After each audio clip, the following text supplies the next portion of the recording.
This is Henry Frederick of Headline Surfer, and we're here today for the Sunday Conversation. My guest is Bob Tolley, citizen watchdog for the city of New Smyrna Beach. Welcome, Mr. Tolley. How you doing, Henry? Pretty good. So, Bob, tell us about the concern you had that brought you to appear before the City Commission last Tuesday to speak in public participation.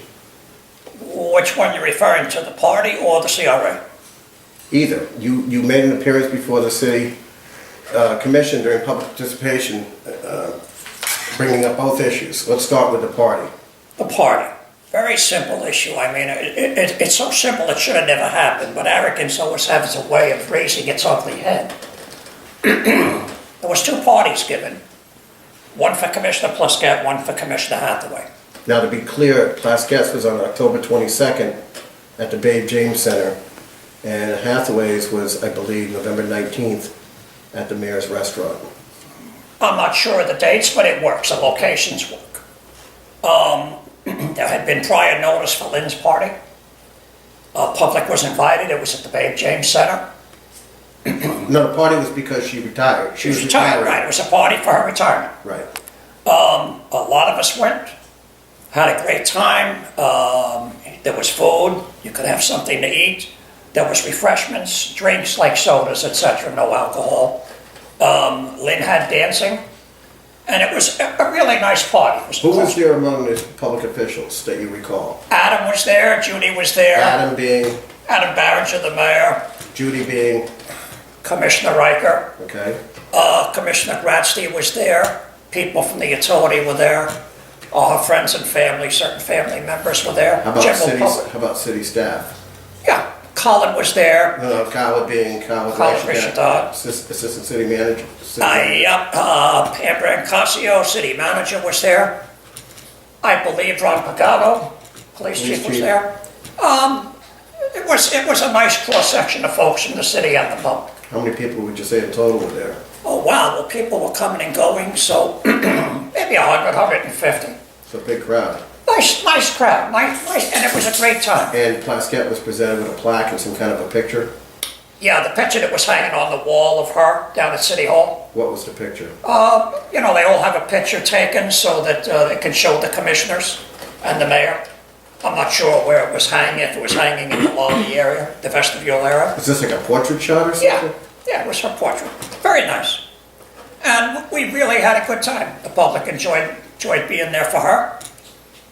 So when it came to Hathaway's party on November 19th, what was controversial about that? It was a private party. Uh-huh. It was held at Mayor Barringer's restaurant on Napa, which disturbed me in and of itself, but there were some other things that raised some red flags. Now, you didn't go to that party. No, I wasn't invited. But I went to the party. Yes, you did. I wasn't necessarily invited, but the mayor told me about it, so I showed up. I didn't know if there were any restrictions on it. He seemed rather vague about the whole thing. I don't know. Except to tell me that he didn't organize it. So I went to the party and I was told to leave by Commissioner Riker's husband. Guy Mariani said that I wasn't welcome, I wasn't invited, that I was making people feel uncomfortable there, and that I was an idiot for questioning why I should be allowed to stay. And he was calling you an idiot. Right, he called me an idiot. So the party was held on a Monday, and then Tuesday, you followed up with the city clerk's office? Tell us about that. You know, once I found out that the party was private and public wasn't invited, okay, just a couple of hairs went up on the back of my neck. I said, nah, there's more to it than this. You know, first of all, it shouldn't even been held at Mayor Barringer's restaurant. There's a conflict there, but we won't go into that. And Tuesday, you... So Tuesday, I called Johnny, the city clerk, and I said, Johnny, was there a party for Commissioner Hathaway at Sonapa? Yes, there was, Mr. Tolley. Was there taxpayer money involved with this? And initially, I was told, Mr. Tolley, it was a private party. I didn't ask you that. And then you put it in a public record? After I asked him, he said he would get me an answer. Well, just to make sure, because it was a touchy issue, I put in a public information request. In writing? In writing, An email. on Tuesday. You emailed it on Tuesday. On Tuesday. Wednesday, I hadn't heard back. I sent Johnny another email and said, when do I anticipate receiving an answer? Because it's only yes or no. Within a short time thereafter, I got a response from the city clerk saying, yes, in fact, public money had been used. $900 each, right? Don't know what it was initially, but that's how this all So started. that's what your email response from Johnny said to you. So after you sent your initial request into Johnny and then a follow-up on that Wednesday, the day before Thanksgiving, you got an email response. Yeah. And Tell it was us from what- Johnny, and it confirmed that there was in fact taxpayers' money used for the Hathaway party and Adam Barringer's Soul Napa restaurant. It broke down approximately that there was $900 per party spent. I took those emails and I sent them over to you, I think, Thanksgiving morning. All right, and then the next opportunity to speak to the city commission was the following Tuesday, correct?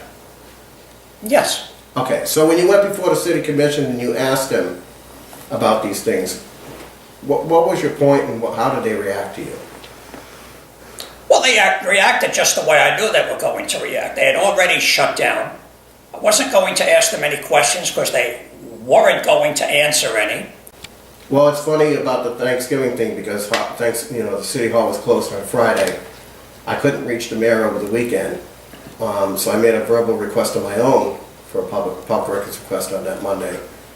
And then that Tuesday, I put it in writing and I got a response from the city clerk with a whole list of people that were on the city list and people were on the Hathaway list, and that the people on the city list would reimburse the city, and that the people on the Hathaway list were not going to reimburse.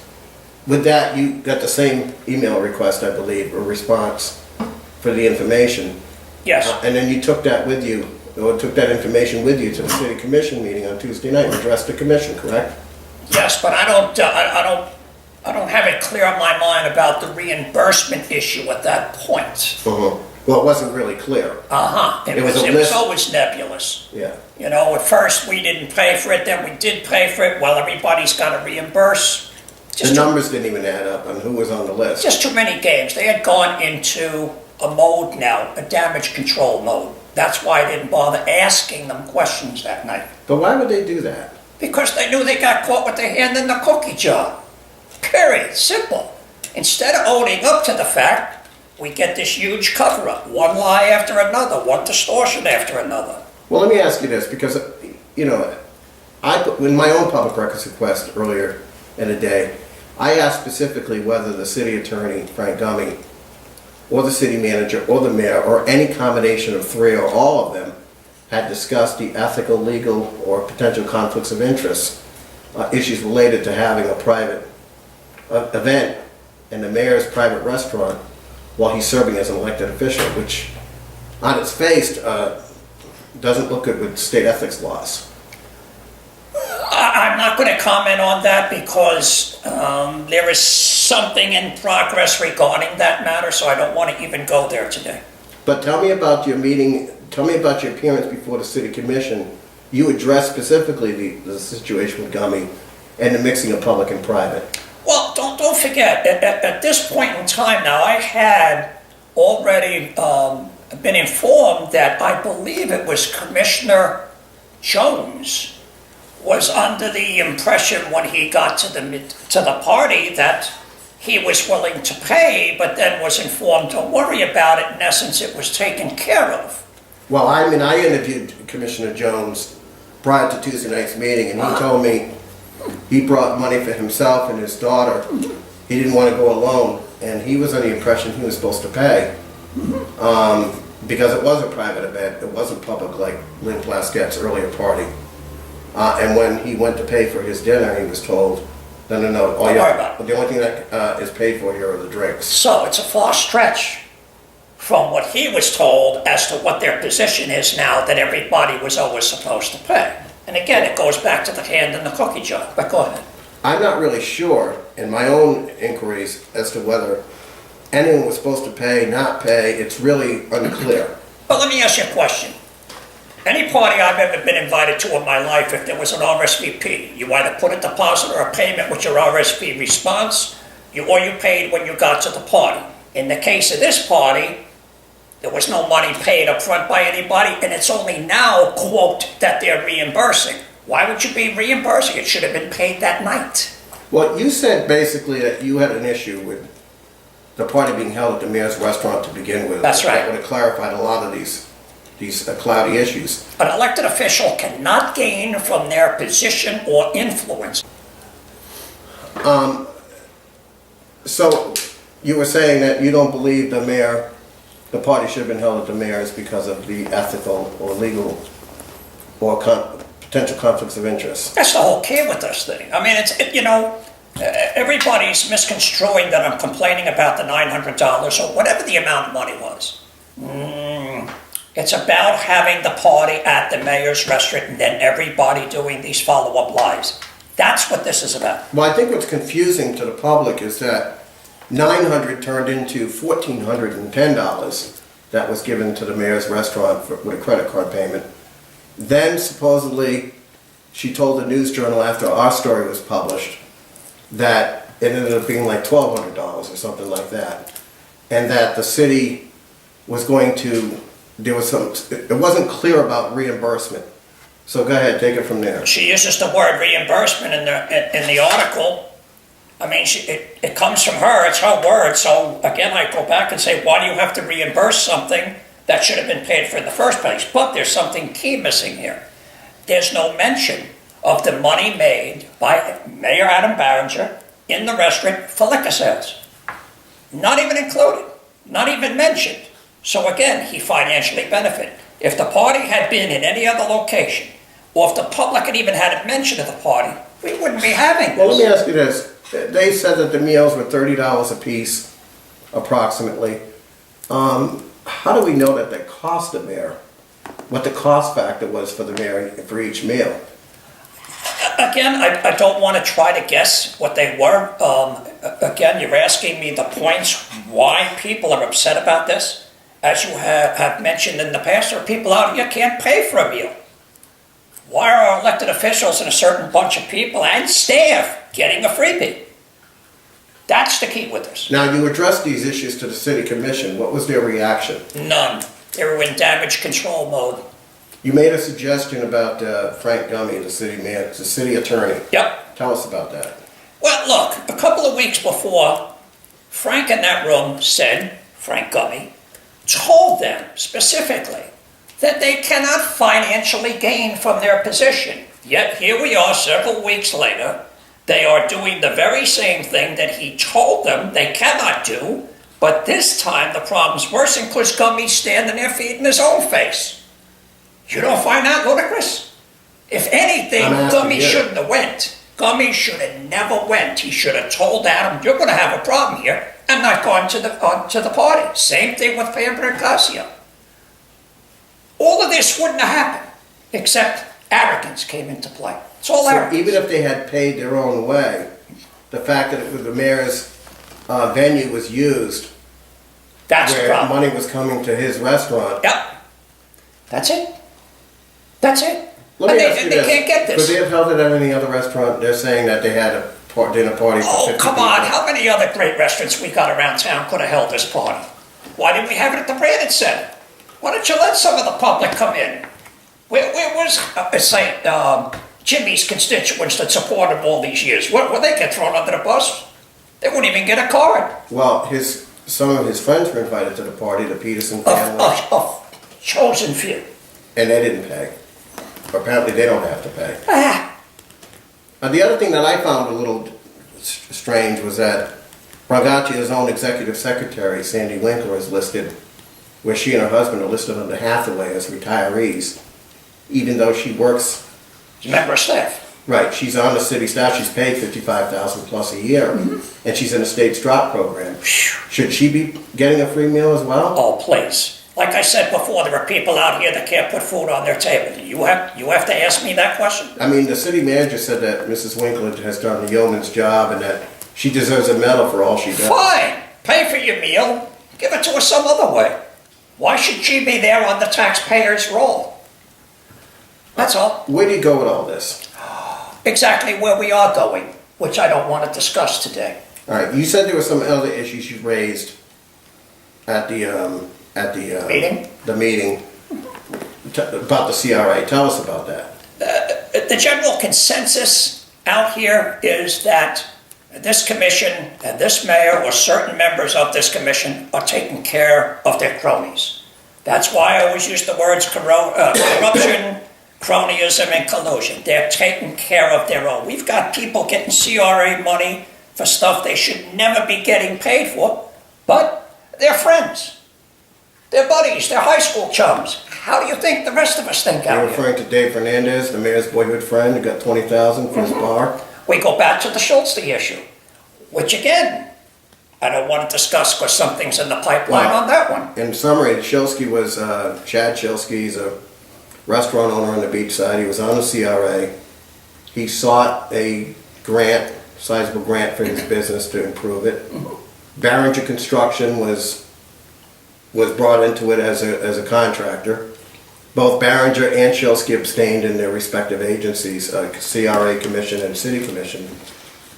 And Shilsky got the grant, but then later the CRA consulting attorney said that was illegal. And Shilsky ended up paying for the whole thing out of his pocket, including taking care of Barringer's costs, or what Barringer's construction job called for. There was a lot of never came controversy. clean on that, did he? No, well, he never addressed it. He refused to answer the question. Let me ask you this. Between the Shilsky thing with the mayor, with Barringer Construction, and Jim Hathaway's retirement party with the mayor, with his Sonapa restaurant, are you headed for the State Ethics Commission?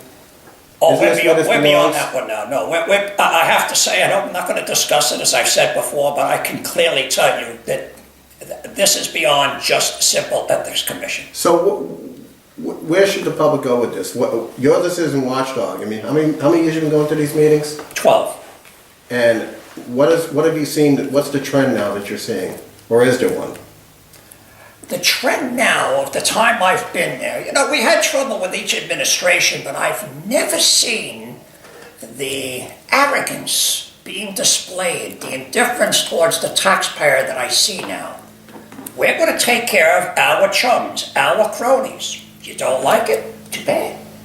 That's what the feeling is out here, because it's the same group of people that continue to financially benefit. Are you saying this trend now is more pronounced? Oh yeah, it's more in your face now. It's more in your face. But how can this happen when you have a city attorney making the kind of money he's making? Well over $200,000. The city manager making $125,000 a year. They've all joined at the hip. This is what happens in small town politics. But- It's so incestuous that one is joined at the hip with the other. They all walk in step. They're like the seven dwarfs. They're all connected. Hi-ho, hi-ho. It's off to work we go. Let's screw the taxpayer. Why do you suppose there's no mention made in the news journal about the private The individuals? News Journal Well, no, makes hold a on. ton of money. No, don't get me started. They What make about a ton the- of what money about- from the city, what- and then they're not going to report anything negative because they don't want to put that money at risk. Well, let me ask you this. Brangacci was quoted that after we published our story, the News Journal came out with its own story on your presentation before the City Commission. Which wasn't totally accurate. But there was no mention made of Jim Hathaway's friends, Sandy Winkler, or anybody else, the Petersons, not having to pay. No. Why is that? I mean, I know you don't speak for the newspaper, Brangacci, but what does that tell you? As I've said several times in this interview, they're in damage control mode. They are told to just shut up, period. That's the way it's going. As I would tell my client, shut up. That's what they're doing. But with a city, again, that has an experienced city attorney making well over $200,000, a city manager making $125,000, why do we not have receipts? Why do we not have invoices? Why is there so much cloudiness about all of this? Well, if you're going to go down that path about receipts and cloudiness, then how do we avoid the money for Flagler Avenue, where how many hundreds of thousands of dollars of receipts are just not available? So don't open up this Pandora's box, because receipts are not the name of the game around here. There is so much missing, it's pathetic. That's why people have had enough now. So where does the public go now? as I always say, the public has to come to the meetings. The public has to take their elected officials to task. Ask them questions. Ask them about items on the consent agenda you have a problem with. You see the indifference in City Hall. Let me ask you this question, because it's a question worth asking, I think. Do you feel the elected officials who promise to serve the people are really serving their friends in their own interests, or is this something that's being overblown? No, of course. And it happens in every little small town like this. It just seems we have more than our abundant share of what's going on. Well, for Bob Tolley, this is Henry Frederick, and this has been the Sunday Conversation. You can look forward to this and more on Headline Surfer at headlinesurfer.com, nsbnews.net, and volusianews.net. Have a nice day. Yep.